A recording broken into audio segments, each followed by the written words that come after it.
ഇക്കഴിഞ്ഞ ദിവസം നമ്മളെ ഏറെ അലോസരപ്പെടുത്തിയ ഒരു വാർത്ത വന്നത് മലപ്പുറം ചട്ടിപ്പറമ്പിൽ നിന്നാണ്. വീട്ടിലെ പ്രസവത്തിന് പിന്നാലെ യുവതി മരിച്ചത്. പെരുമ്പാവൂർ സ്വദേശി അസ്മയ്ക്കാണ് ഗർഭം ധരിച്ച കുറ്റത്തിന് ജീവൻ കൊടുക്കേണ്ടി വന്നത്. അക്യുപങ്ക്ചർ അടക്കം അശാസ്ത്രീയ ചികിത്സാരീതികളും ഭർത്താവിന്റെ അന്ധവിശ്വാസങ്ങളുമാണ് അസ്മയുടെ ജീവനെടുത്തതെന്നാണ് വരുന്ന വാർത്തകൾ.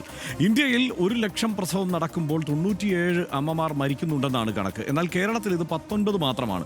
പെട്ടെന്നങ്ങ് സംഭവിച്ചതല്ല ഈ നേട്ടം. സമൂഹം എന്ന നിലയിൽ ആരോഗ്യ കേരളം നടത്തിയ നവോത്ഥാനത്തിന്റെ ചരിത്രമുണ്ട്. അതിന് പതിറ്റാണ്ടുകളുടെ പൊതുജനാരോഗ്യ പ്രവർത്തനം കൊണ്ട് നമ്മൾ ആർജിച്ചതാണത്. കേരളത്തിലെ ആരോഗ്യ പ്രവർത്തകരുടെയും മാറി മാറി വരുന്ന സർക്കാരുകളുടെയും ശ്രമഫലമാണത്. വീട്ടിലെ പ്രസവത്തെ തുടർന്ന് രക്തം വാർന്ന് അസ്മ മരിച്ചത് മനഃപൂർവ്വമുള്ള നരഹത്യയ്ക്ക് തുല്യമാണെന്നാണ് കേരളത്തിന്റെ ആരോഗ്യമന്ത്രി ഇന്ന് പ്രതികരിച്ചത്. RDX അതിനോട് പരിപൂർണമായി യോജിക്കുന്നു. ആദ്യം എന്താണ് ചട്ടിപ്പറമ്പിൽ സംഭവിച്ചത് എന്ന് കാണാം. RDX റാപ്പ് 59 സെക്കൻഡിൽ. മലപ്പുറത്ത് വീട്ടിലെ പ്രസവത്തെ തുടർന്ന് യുവതി മരിച്ചതിൽ അസ്വാഭാവിക മരണത്തിന് പോലീസ് കേസെടുത്തു. പോസ്റ്റ്മോർട്ടം റിപ്പോർട്ട് വന്ന ശേഷം തുടർ നടപടി. 5ാമത്തെ പ്രസവത്തിനിടെയാണ് പെരുമ്പാവൂർ സ്വദേശി അസ്മ മരിച്ചത്. പ്രസവം കഴിഞ്ഞ് രക്തസ്രാവമുണ്ടായിട്ടും ആശുപത്രിയിൽ കൊണ്ടുപോയില്ലെന്ന് യുവതിയുടെ കുടുംബം ആരോപിക്കുന്നു. ആശുപത്രിയിൽ പോയി യുവതി പ്രസവിക്കുന്നത് മതപ്രഭാഷകനായ ഭർത്താവ് സിറാജുദ്ദീൻ എതിരായിരുന്നു. അതുൾപ്പെടെ അസ്മയുടെ 3 പ്രസവങ്ങളും വീട്ടിൽ വെച്ചാണ് ഉണ്ടായത്. ആശാപ്രവർത്തകർ പോലും അസ്മ ഗർഭിണിയാണെന്ന വിവരം അറിഞ്ഞിരുന്നില്ല.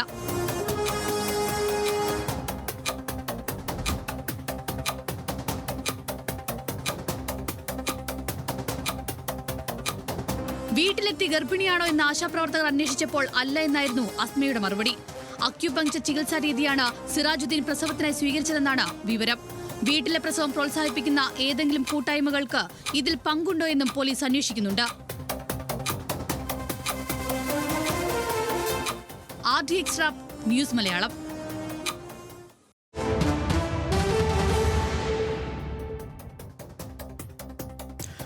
തിരുവനന്തപുരം, എറണാകുളം, മലപ്പുറം ജില്ലകളിലാണ് കൂടുതൽ കേരളത്തിൽ ഇങ്ങനെ വീട്ടിലെ പ്രസവങ്ങൾ കണ്ടുവരുന്നത്. അതിൽ ഏറ്റവും കൂടുതൽ കണ്ടുവരുന്നത് മലപ്പുറത്താണ്.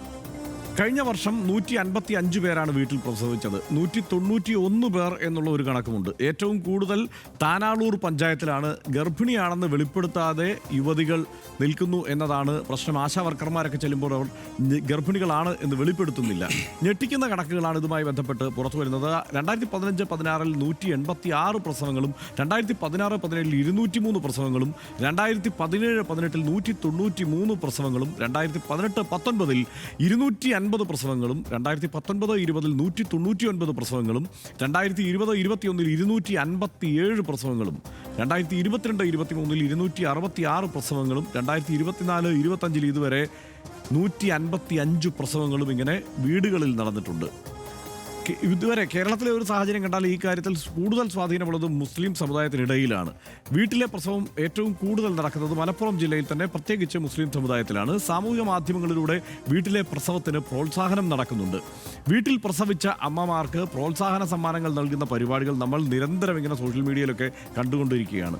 പ്രോത്സാഹിപ്പിച്ച് പ്രകൃതി അക്യുപങ്ക്ചർ ചികിത്സകരും മതമൗലികവാദികളും രംഗത്തുണ്ട്, അന്ധവിശ്വാസികളും.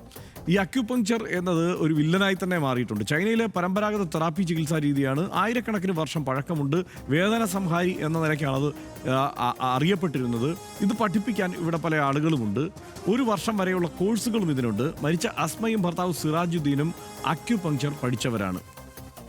അതോടൊപ്പം തന്നെ ഈ വൈകാരികത വിൽക്കുന്ന പരിപാടി കൂടിയുണ്ട്. പ്രവാചക വൈദ്യം എന്ന പേരിലാണ് അക്യുപങ്ക്ചറിൻ്റെ പ്രചാരണം. പഴയ തലമുറ വീട്ടിലല്ലേ പ്രസവിച്ചത് എന്ന് നിരന്തരം പ്രസംഗിച്ച് നടക്കുന്ന ഒട്ടേറെ ആളുകളെ നമുക്ക് സോഷ്യൽ മീഡിയയിൽ തന്നെ കാണാം.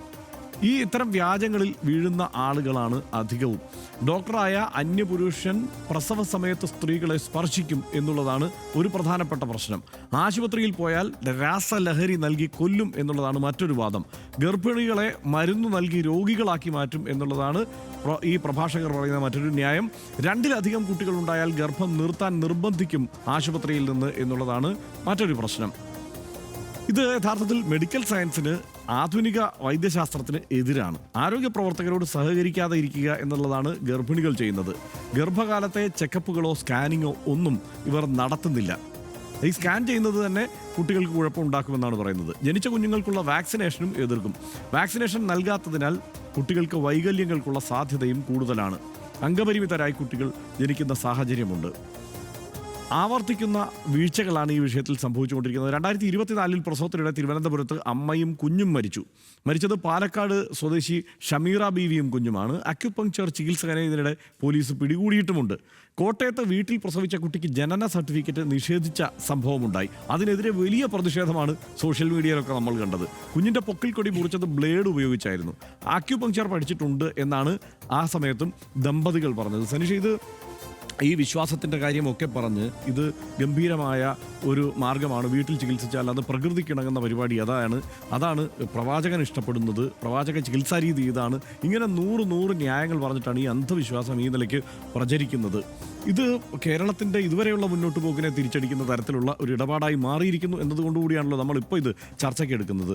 എന്താണ് ഈ കാര്യത്തിലുള്ള സനീഷിൻ്റെ ടേക്ക്? ഇത് യഥാർത്ഥത്തിൽ ഒരു മതപരമായിട്ടുള്ള പ്രശ്നം എന്ന നിലക്കാണ് പല സോഷ്യൽ മീഡിയ ഹാൻഡിലുകളിലും ഈ കാര്യം പറയുന്നത്. യഥാർത്ഥത്തിൽ എനിക്ക് ഇതൊരു മതത്തിൻ്റെ പ്രശ്നമാണെന്ന് എനിക്ക് തോന്നുന്നില്ല. എനിക്കിത് വിവരക്കേട്, ആളുകളുടെ വ്യക്തിപരമായിട്ടുള്ള വിവരക്കേട് എന്ന് കാണാവുന്നതേ ഉള്ളൂ. പല മതത്തിൽ വിശ്വസിക്കുന്ന ലക്ഷക്കണക്കിന് പേര് ആശുപത്രിയിൽ പോയിട്ട് പ്രസവ ശുശ്രൂഷ നടത്തി പ്രസവിച്ച് ഇങ്ങോട്ട് വരികയും കുട്ടികൾ ഉണ്ടാവുകയും ഒക്കെ ചെയ്യുന്ന കാലത്ത് ഇത് അവരവരുടെ വ്യക്തിപരമായിട്ടുള്ള വിവരക്കേട് എന്നല്ലാതെ മറ്റൊന്നും പറയാനില്ല. പക്ഷേ അത് ദുഃഖകരമായൊരു കാര്യം, 35 വയസ്സാണ് ആ മരിച്ചുപോയ ആ യുവതിക്ക്. 35 വയസ്സിൽ അവർ അഞ്ചാമത്തെ പ്രസവത്തിന് ശേഷമാണ് മരിച്ചത്. ആ കുഞ്ഞ് ഇപ്പോൾ പ്രസവിച്ച കുഞ്ഞ് ജീവനോടെയുണ്ട്. ആ കുഞ്ഞിൻ്റെ തുടർന്ന് അങ്ങോട്ടുള്ള ജീവിതം അമ്മയില്ലാത്ത ഉമ്മയില്ലാത്ത ജീവിതം. 4 മക്കൾ വേറെ. അതെ, ആ കുഞ്ഞിനോടുകൂടി ഭാവിയിലെ ജീവിക്കേണ്ടുന്ന ആ കുഞ്ഞടക്കമുള്ള 4 മക്കൾ വേറെ, 5 മക്കളോടുള്ള അതിക്രൂരമായിട്ടുള്ളൊരു കാര്യമാണ് ഈ ചെയ്ത ഭർത്താവും അതുപോലെ തന്നെ ഇതിനു വേണ്ടി പ്രേരിപ്പിച്ചിരിക്കുന്ന ഈ അന്ധവിശ്വാസികളുടെ കൂട്ടം, വിവരം കെട്ടവരുടെ കൂട്ടം ചെയ്തു വരിക്കുന്നത്. ഒന്നാലോചിക്കുന്ന 9 മാസം ഗർഭകാലം കൂട്ടിയ 45 മാസം, 4 കൊല്ലത്തിനടുത്ത് ഈ സ്ത്രീ പ്രസവ കാലത്ത് മാത്രമായിരുന്നു. പാവപ്പെട്ട ആ സ്ത്രീ അത്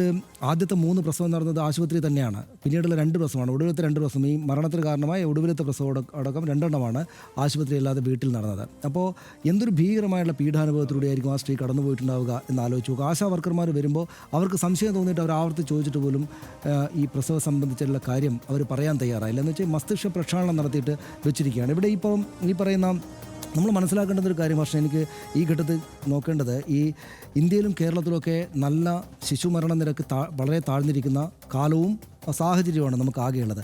കേരളത്തിൽ 2024 രാജ്യത്തെ ശിശുമരണ നിരക്ക് 1000 കുട്ടികൾ ജനിക്കുമ്പോൾ 25 പേരാണ് മരിച്ചു പോകുന്നത്. എന്ന് വെച്ചാൽ 1000-ന് 25.799 ആണ് നമ്മുടെ ശിശുമരണ നിരക്ക് എന്ന് പറയുന്നത്. 2021 1000 കുട്ടികൾ ജനിക്കുമ്പോൾ 26 കുട്ടികളായിരുന്നു മരിച്ചിരുന്നത്. 1947 ഇന്ത്യക്ക് സ്വാതന്ത്ര്യം കിട്ടുന്ന കാലത്ത് 1000 കുട്ടികൾ ജനിക്കുമ്പോൾ 181 കുട്ടികൾ അതിൽ മരിച്ചു പോകുമായിരുന്നു. അപ്പോൾ ആ കാലം തൊട്ട് ഇവിടേക്ക് ഇത്രയ്ക്ക് കുറഞ്ഞു വന്നത് ഈ ആധുനിക ശാസ്ത്ര സംവിധാനങ്ങളും നമ്മുടെ മനസ്സിലെ ബോധവൽക്കരണവും കൂടെ നടത്തിയിട്ടാണ്. അതിനോടാണ് ഇവർ ഈ വെല്ലുവിളിച്ചിട്ട് സോഷ്യൽ മീഡിയയിലും മറ്റുമൊക്കെ ഇവരെ വീട്ടിലിരുത്തി പ്രസവിപ്പിക്കുന്ന എന്ന കാര്യം ഓർക്കണം. കേരളത്തിലാണെങ്കിൽ അത് വളരെ കുറവായിരുന്നു. 1998 1000 കുട്ടികൾ ജനിക്കുമ്പോൾ 16 കുഞ്ഞുങ്ങളെ മരിക്കുന്നുണ്ടായിരുന്നുള്ളൂ. 2008 1000-ന് 12, 1000 കുട്ടികൾ ജനിക്കുമ്പോൾ 12 പേര് മാത്രം മരിക്കുന്ന സാഹചര്യത്തിലേക്ക് താഴ്ന്നു. 2018 1000 കുട്ടികൾ മരിക്കുമ്പോൾ 7 കുഞ്ഞുങ്ങൾ മാത്രമേ മരിക്കുന്നു എന്നുള്ള ശിശുമരണ നിരക്കിൻ്റെ താരതമ്യേന ശുഭകരമായ നിലയിലേക്ക് കാര്യങ്ങൾ വന്നു. ഇത് 2020 1000-ന് 6 മരണം എന്നതിലേക്ക് വളരെ സാധാരണ താഴ്ന്നു നിൽക്കുകയാണ്. 5.5 ഇടയിലേക്ക് നിന്നു. അപ്പം ഇത് മതപരമായ സംഗതി അല്ല എന്ന് പറയാനുള്ള കാരണം, നമ്മൾ ഈ പറയുന്ന കേരളത്തിനുള്ള ഈ ശുഭകരമായ നില സൗദി അറേബ്യക്കുണ്ട്. സൗദി അറേബ്യയിൽ 1000 കുട്ടികൾ ജനിക്കുമ്പോൾ 6 പേരെ മരിക്കുന്നുള്ളൂ. അവർ ആധുനികമായുള്ള സംവിധാനങ്ങളെ, ആശുപത്രികളൊക്കെ അവർ വളരെ നല്ല നിലക്ക് സ്വാംശീകരിച്ചിട്ടാണ്. ഇപ്പോൾ ഒരു മതരാഷ്ട്രമാണല്ലോ സൗദി അറേബ്യ, ആ നിലക്ക് അവർ കൊണ്ടുപോകുന്നുണ്ട്. ഇപ്പോൾ മതരാഷ്ട്രം എന്ന് തന്നെ പരിഗണിക്കാവുന്ന ഇറാനിൽ 1000 കുട്ടികൾ ജനിക്കുമ്പോൾ 12 പേരെ മരിക്കുന്നുള്ളൂ. മലേഷ്യയിൽ 1000 കുട്ടികൾ ജനിക്കുമ്പോൾ 7 പേരെ മരിക്കുന്നുള്ളൂ. ശിശുമരണ നിരക്ക് താഴ്ന്ന് നിൽക്കുകയാണ്. അപ്പോൾ ഇത് ഞാൻ പറഞ്ഞതുപോലെ ആ കാലത്ത് നിന്ന് ഒരുപാട് കുഞ്ഞുങ്ങൾ മരിച്ചു പോകുന്നൊരു കാലത്ത് നിന്ന് ഇപ്പോൾ ജനിച്ചു വീഴുന്ന കുട്ടികളിൽ വളരെ നിസ്സാരമായ ശതമാനം കുട്ടികൾ മാത്രം മരിച്ചു പോകുന്ന, ബാക്കി എല്ലാവരും ജീവിച്ചിട്ട് നമ്മുടെ ലോകത്തിൻ്റെ മുന്നോട്ട് പോക്കിന് പുരോഗമനപരമായിട്ടുള്ള സംഭാവനകൾ നൽകുന്ന ഒരു സാഹചര്യത്തിലേക്ക് വന്നത് ഈ ആധുനികമായിട്ടുള്ള ശാസ്ത്ര സംവിധാനങ്ങളൊക്കെ മുറുകെ പുണർന്നതുകൊണ്ടാണ്, ആശുപത്രി സംവിധാനങ്ങളിലേക്ക് പോയതുകൊണ്ടാണ്. ആശുപത്രികളിലേക്ക് പോയാൽ ഏത് നിലക്കാണ് ഇവരുടെ വിശ്വാസത്തെ ഭഞ്ജിക്കപ്പെടുക എന്ന് എനിക്ക് മനസ്സിലാകുന്നില്ല. ഈ ആളുകൾക്ക് സൗകര്യത്തോടുകൂടി പ്രസവിക്കാനുള്ള സംവിധാനങ്ങളും മറ്റെല്ലാം ഉണ്ടായിട്ട്, അതിനുള്ള ആധുനിക സംവിധാനങ്ങളെല്ലാം ഉണ്ടായിട്ട് എന്തിനാണ് നിഷേധിക്കുന്നതെന്ന് എനിക്ക് മനസ്സിലാകുന്നില്ല. ദൈവത്തിൽ വിശ്വസിക്കുന്നവരാണെങ്കിൽ അവർ വിശ്വസിക്കേണ്ടത് ഒരു കാര്യം, ദൈവം മനുഷ്യന് ബുദ്ധി കൊടുത്തു, മറ്റ് സംവിധാനങ്ങളിലൂടെ കടന്നു പോകാനുള്ള ആധുനിക ശാസ്ത്ര സാങ്കേതിക വിദ്യ ഉണ്ടാക്കാനുള്ള ശേഷി മനുഷ്യന് തലയിലേക്ക് കൊടുത്തു. ദൈവത്തിൻ്റെ തന്നെ ഇച്ഛയാണ് മനുഷ്യനുണ്ടാക്കിയിട്ടുള്ള ആധുനിക ശാസ്ത്ര സാങ്കേതിക സംവിധാനങ്ങളിലൂടെ കടന്നു പോവുക എന്നുള്ളത്. ഇത് സത്യത്തിൽ ഒരു ചെറിയ വിഭാഗമാണ് ഇതിലേക്ക് ചെന്ന് വീണിരിക്കുന്നത്. പക്ഷേ ഈ സോഷ്യൽ മീഡിയയുടെ ഒരു കാലത്ത് ഇതിന് വലിയ പ്രചാരണം വേറൊരു തരത്തിൽ കിട്ടുന്നുണ്ട്. ഇതെന്തോ മഹത്തായ സംഗതിയാണ്, നാച്ചുറൽ ബർത്ത് ഇതാണ് എന്നുള്ള മട്ടിലുള്ള വ്യാപകമായ പ്രചാരം നടക്കുന്നു. അതാണ് ഇതിൻ്റെ ഒരു പ്രശ്നം. സനീഷ് ഈ പറഞ്ഞ കണക്കിനോട് ചേർത്ത് ഒന്ന് രണ്ട് കാര്യം പറയാം. സനീഷ്, ഇന്ത്യൻ സാഹചര്യം തന്നെ എടുത്തു നോക്കിയാൽ ഉത്തർപ്രദേശിൽ 2020 ഏതാണ്ട് 1,12,000 പ്രസവങ്ങൾ വീടുകളിൽ നടന്നിട്ടുണ്ട്. ബീഹാറിൽ ഏതാണ്ട് 81,000 പ്രസവങ്ങൾ നടന്നിട്ടുണ്ട്. മധ്യപ്രദേശിൽ 12,000 പ്രസവങ്ങൾ. രാജസ്ഥാനിൽ ഏതാണ്ട് മരുഭൂമി പ്രദേശങ്ങളിലൊക്കെ 30% പ്രസവങ്ങളും വീട്ടിലാണ് നടക്കുന്നത്. ഝാർഖണ്ഡിൽ ഏതാണ്ട് 25% പ്രസവങ്ങളും ഗ്രാമങ്ങളിൽ വീട്ടിലാണ് നടക്കുന്നത്. പക്ഷേ ഈ പറഞ്ഞ സംസ്ഥാനങ്ങൾക്കെല്ലാം ഉള്ള ഒരു പ്രത്യേകത, ഇവരാണ് ഇന്ത്യയിൽ ഏറ്റവും ശിശുമരണ നിരക്കിൽ മുന്നിൽ നിൽക്കുന്ന സംസ്ഥാനങ്ങൾ എന്നുള്ളതാണ്. അതായത് ഉത്തർപ്രദേശിൽ 50 പേരാണ്, 1000 കുട്ടികൾ ജനിക്കുമ്പോൾ 50 പേര് വരെ ഉത്തർപ്രദേശിൽ മരിക്കുന്നു. 2020 മരിച്ചു. ബീഹാറിൽ 47, മധ്യപ്രദേശിൽ 46, രാജസ്ഥാനിൽ 41, ഝാർഖണ്ഡിൽ 31. ഇതാണ് ശിശുമരണ നിരക്ക്. ഈ സംസ്ഥാനങ്ങൾ കൂടി മര്യാദയ്ക്ക് ഈ പറയുന്നത് പോലെ എല്ലാ സംവിധാനങ്ങളുമൊക്കെ അവിടെയൊക്കെ ലഭ്യമായിരുന്നെങ്കിൽ ഇത്രയും വലിയ ശിശുമരണ നിരക്കിൽ ഇന്ത്യ നിൽക്കില്ലായിരുന്നു. ഇനി വേറൊരു കാര്യം കൂടിയുണ്ട്. ഈ ആശുപത്രികൾ, സനീഷ് നേരത്തെ പറഞ്ഞല്ലോ, ഈ മുസ്ലിം രാജ്യങ്ങളിൽ പോലും ഇത്തരത്തിൽ ശിശുമരണ നിരക്ക് കുറഞ്ഞു നിൽക്കുന്നു. ശിശുമരണ നിരക്ക് കുറഞ്ഞു നിൽക്കാൻ എന്താണ് കാരണം? അവിടെ ആശുപത്രിയിലാണ് പോകുന്നത്. ഞാൻ നോക്കൂ, ഇതിൽ ഏറ്റവും കൂടുതൽ ആശുപത്രിയിൽ പോയി പ്രസവം നടത്തുന്ന സ്ഥലങ്ങളാണ് Japan, UAE, Germany, Sweden, USA, Saudi Arabia, Norway, ഇങ്ങനെയൊക്കെയുള്ള രാജ്യങ്ങൾ. ഇനി ഈ ഏറ്റവും കുറവ് ആശുപത്രിയിൽ പോയി പ്രസവം നടത്തുന്ന രാജ്യങ്ങൾ Nigeria, Bangladesh, Afghanistan, Ethiopia, Yemen, Sudan, India. North ഇന്ത്യയിൽ പല പ്രദേശങ്ങളിലുള്ള ദരിദ്രാവസ്ഥ തന്നെയാണ് അതിന് കാരണം. മികച്ച ആശുപത്രികൾ ലഭിക്കുന്നില്ല, ജനസാന്ദ്രത കൂടുതലുണ്ട്, ഇങ്ങനെ പല പ്രശ്നങ്ങളുമാണ് ഇതിന് കാരണം. ഇവിടെ ഇപ്പോൾ ബദൽ ചികിത്സക്കാർ, അവരാണ് വേറൊരു വലിയ ശല്യക്കാർ. കാരണം എന്താണെന്ന് വെച്ചാൽ ഈ അക്യുപങ്ക്ചർ എന്ന് പറയുന്നത് യഥാർത്ഥത്തിൽ ഒരു വേദന സംഹാരി എന്ന നിലയ്ക്ക് പ്രവർത്തിക്കുന്ന ഒരു ചികിത്സാ രീതിയാണ്. അതെങ്ങനെയാണ് പ്രസവ സമയത്ത് വലിയ വേദനയുണ്ടാവും. ആ വേദനയെ നിയന്ത്രിക്കാൻ മാത്രം പ്രയോജനപ്പെടുന്ന, അല്ലെങ്കിൽ ഇത് എത്രത്തോളം പ്രയോജനപ്പെടുന്നൊന്നും ശാസ്ത്രീയമായി നമുക്ക് പറയാനാവില്ല. ചില പഠനങ്ങൾ കാണിക്കുന്നുണ്ട് വേദനയെ നിയന്ത്രിക്കും എന്നുള്ളതാണ് ഞാൻ മനസ്സിലാക്കിയത്. അങ്ങനെ ഒരു ചികിത്സാ രീതി ഇവിടെ 1 വർഷം എടുത്ത് ഇവരെല്ലാം കൂടെ പഠിച്ചിട്ട് ഇവരങ്ങനെ വീട്ടിൽ പ്രസവം എടുക്കാൻ തീരുമാനിച്ചാൽ ഇനി കേരളം ഇതുവരെ നേടിയ ആ മുന്നേറ്റമുണ്ടല്ലോ, അതിനെ തിരിച്ചടിക്കുന്നതാവും ഇവരുടെ ഈ നടപടി എന്നുള്ളതാണ് അതിനകത്തുള്ള ഒരു പ്രശ്നം. ഇപ്പോൾ ഈ ഇതിൻ്റെ ഒരു പ്രധാനപ്പെട്ട കാര്യം ഈ ആരോഗ്യ സൗകര്യങ്ങൾ, അവബോധം, വിദ്യാഭ്യാസം, സാമ്പത്തിക സാഹചര്യം, ഇതെല്ലാം ഇതിനകത്ത് ഘടകങ്ങളായി വരും. ഇതിൽ പലരും ഈ പ്രചരിപ്പിക്കുന്നത്, അതായത് മറ്റു പല സംസ്ഥാനങ്ങളിലും സാമ്പത്തിക അവസ്ഥയിലൊക്കെ പിന്നാക്കാവസ്ഥയിൽ നിൽക്കുന്ന ആളുകളാണ് ഈ രീതിയിലേക്ക്, ഇത്തരം വീട്ടിലെ ചികിത്സാ രീതിയിലേക്ക് വന്നത്. കേരളത്തിൽ വരുമ്പോൾ അങ്ങനെയല്ല. ഇത് കേരളത്തിൽ ഏത് പ്രസവവും ആശുപത്രിയിൽ നടത്താനുള്ള സൗകര്യം ലഭ്യമാണ്. വലിയ പണച്ചെലവൊന്നും ഇല്ലാതെ തന്നെ ആ കാര്യങ്ങൾ നടന്നു പോകും. പക്ഷേ ആ സാമ്പത്തിക സൗകര്യം ഉള്ളവർ തന്നെയാണ് ഇങ്ങനെ വീട്ടിൽ പ്രസവിക്കുന്നതിനെ കുറിച്ചുള്ള വലിയ പ്രചാരണത്തിൽ ഏർപ്പെടുന്നത്. അതിൽ ഒത്തിരി പാവപ്പെട്ട ആളുകൾ, സാധാരണക്കാരായ ആളുകൾ വീണു പോകുന്നു എന്നുള്ളതാണ്. 5 പേര് മുതൽ 5 or 6 കുട്ടികൾ കേരളത്തിൽ മരിക്കുന്നു, ജനിക്കുന്ന സാഹചര്യത്തിൽ മരിക്കുന്നു എന്നുള്ളത് ലോകോത്തരമായ ഒരു സാഹചര്യം തന്നെയാണ്. അതായത് ഇത് നമ്മുടെ ഈ സ്കാൻഡിനേവിയൻ കൺട്രീസിനെ ഒക്കെ നമ്മൾ എപ്പോഴും താരതമ്യം ചെയ്യുമ്പോൾ ഒന്നാമതാണ് കേരളം എന്ന് പറയുമ്പോൾ ആളുകൾ പലരും തമാശാക്കുമെങ്കിലും ഇതൊരു വസ്തുതയാണ്. കേരളം അവിടെ എത്തിയത് ഇത്തരം പിന്തിരിപ്പന്മാരെ തള്ളിക്കളഞ്ഞുകൊണ്ടാണ്. ഇനിയും ആ നിലയ്ക്ക് തന്നെ നമ്മൾ മുന്നോട്ട് പോകേണ്ടതുണ്ട്. ഒരു കാര്യമുള്ളത് മതമല്ല, അതെ, വിവരക്കേടാണ്. അതാണ്, മതമല്ല ഇതിൽ യഥാർത്ഥത്തിൽ പ്രവർത്തിക്കുന്നത്. നിങ്ങളൊരു ദൈവവിശ്വാസിയാണെങ്കിൽ ദൈവ സൃഷ്ടികളാണ് എന്ന് കണക്കാക്കപ്പെടുന്ന മനുഷ്യരിലും അവരുണ്ടാക്കിയ ശാസ്ത്രീയ സംഗതികളിലും കൂടെ വിശ്വസിക്കാവുന്നതേ ഉള്ളൂ. കാലം മാറി വരുന്ന ശാസ്ത്രീയ നേട്ടങ്ങളും അതുവഴി ഉണ്ടാകുന്ന പുതിയ കാര്യങ്ങളും ഒക്കെ ദൈവത്തിൻ്റെ വരദാനങ്ങൾ തന്നെയാണ് എന്ന് വിശ്വസിക്കാവുന്നതേ ഉള്ളൂ. മറിച്ചുള്ള തോന്നലുകൾക്ക് പിന്നിൽ, അതായത് ആശുപത്രികളിലേക്ക് പോകാതെയുള്ള പ്രസവങ്ങൾ പോലെയുള്ളവയ്ക്ക് കാരണമാകുന്ന വിശ്വാസങ്ങൾ ദൈവവിശ്വാസം തന്നെയല്ല, അത് അന്ധവിശ്വാസമാണ്. മനുഷ്യരെ കൊല്ലുന്ന അന്ധവിശ്വാസങ്ങൾ. ആ തരം വിശ്വാസങ്ങൾക്ക് ദൈവത്തോടല്ല സാത്താനോടാണ് ചേർച്ച എന്ന് വിശ്വാസികളായവർ മനസ്സിലാക്കേണ്ടതുണ്ട്.